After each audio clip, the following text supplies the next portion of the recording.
Ganjam जिलार सानखमुंडी block अंतर्गत पाटपुर विश्वासराय विज्ञान महाविद्यालय ओडिया भाषा और साहित्य विभाग श्रेणी प्रकोष्ठ मध्य फकीरमोहन जयंती समारोह महाविद्यालय अध्यक्ष मेजर डॉक्टर शंकर प्रसाद अधिकारी पौरोहित्य अनुष्ठित होती मुख्य वक्ता भाव में कंकरड़ा विज्ञान महाविद्यालय ओडिया भाषा और साहित्य विभाग वरिष्ठ अध्यापक श्री सीमांचल प्रधान जोग देथिले।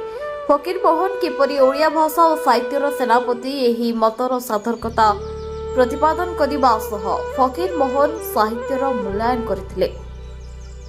तसहित सम्मानित अतिथि भाव में रसायनिक विज्ञान विभाग अध्यापक तथा विभाग मुख्य डॉक्टर कैलाश चंद्र स्वाई जोगदे फकीरमोहन को जीवनायन करथिले। ओडिया भाषा और साहित्य विभाग मुख्य डॉक्टर सुरेंद्र सबर अतिथि परिचय प्रदान करने सह विभाग अध्यापक कुरेश महारणा और इंग्राजी विभाग अध्यापक त्रिलोचन दास कार्यक्रम को संयोजना करथिले। परिशेषରେ विभाग अन्यतम अध्यापिका वर्षाराणी पाणिग्राही धन्यवाद अर्पण करथिले।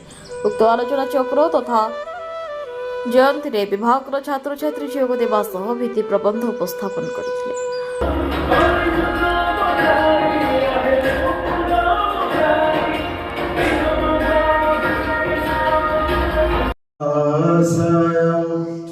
नित्याय परमात्मने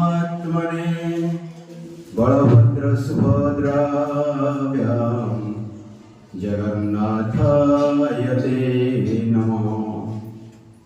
ओम क्लीं कृष्णाय कमर प्रथम फकीरमोहन सेनापति विषय किसी कहवाई चाहूँगी।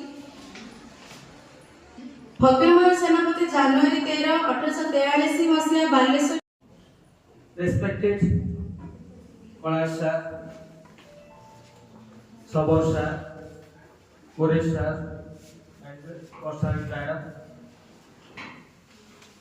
and the respected दीर्घ 1918 दीर्घ 75 वर्षर अभिज्ञता समाज रे छाड़ी जाइछन।